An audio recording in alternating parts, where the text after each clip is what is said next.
Salut à tous, le journal du foot de ce mercredi 23 février. Il faudra un exploit du LOSC au match retour pour se qualifier. Les Lillois ont été battus 2-0 à Stamford Bridge mardi soir en huitième de finale aller de la Ligue des Champions. But signé Havertz et Pulisic pour les Blues qui ont fait parler leur expérience. N'Golo Kanté a été énorme au milieu de terrain côté Chelsea.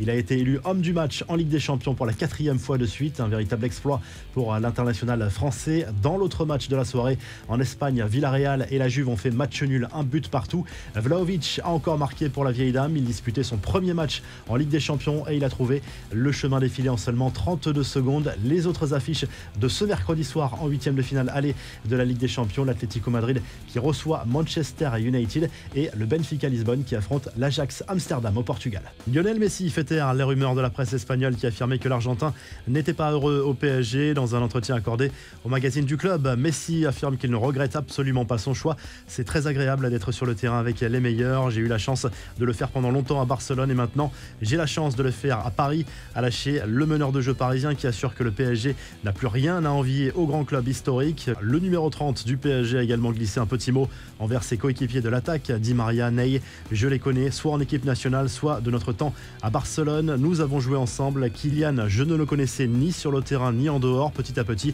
on apprend à se connaître beaucoup mieux, surtout sur le terrain. On continue d'apprendre et à se trouver l'un et l'autre, a lâché le joueur du PSG.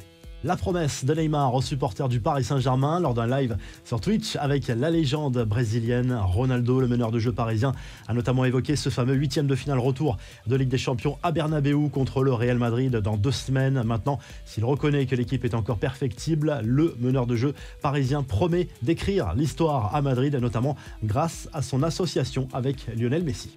Les infos en bref du nouveau concernant les circonstances de la mort d'Emiliano Sala. Le rapport d'un médecin a établi que le joueur dont l'avion s'était crashé en mer en 2019 au moment où l'ancien Nantais rejoignait Cardiff était inconscient au moment de l'accident en raison d'une intoxication au monoxyde de carbone. Selon ce dernier rapport, le système d'échappement de l'appareil est en cause. Jolie performance de l'équipe de France féminine, victoire 3-1 face aux championnes d'Europe néerlandaises mardi soir au Havre en clôture du tournoi de France. Un succès encourageant avant l'Euro cet été. L'une des images de la soirée, c'est ce geste de Katoto et Diani qui ont célébré un but en formant un A avec leurs doigts. Une dédicace à leur coéquipière Aminata Diallo, absente du rassemblement, au contraire de Keira Amraoui. C'est difficile de ne pas voir une prise de position dans ce dossier qui a amené certaines tensions en équipe de France.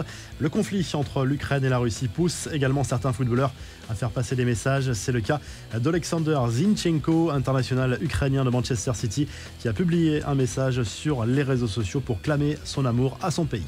La revue de presse, le journal L'Équipe revient sur cette défaite 2-0 des Lillois sur la pelouse de Chelsea en Ligue des Champions. Une classe d'écart, titre le quotidien sportif au lendemain de cette défaite du LOSC sur la pelouse des champions d'Europe. En Espagne, le journal Sport consacre sa une à l'énigme Dembélé. L'international français voudrait bien rester au FC Barcelone au-delà de cette saison, même si son contrat se termine en juin prochain. Mais les dirigeants Blaugrana n'y croient plus dans ce dossier et ne croient plus au discours de l'agent du joueur. En Espagne, toujours, le journal Marca se penche surtout sur ce duel entre l'Atlético Madrid et Manchester United en huitième de finale aller de la Ligue des Champions. Le retour de Cristiano Ronaldo à Madrid est toujours un événement. CR7, véritable bête noire des Colchoneros. Si le journal du foot vous a plu, n'hésitez pas à liker, à vous abonner pour nous retrouver très vite pour un nouveau journal du foot.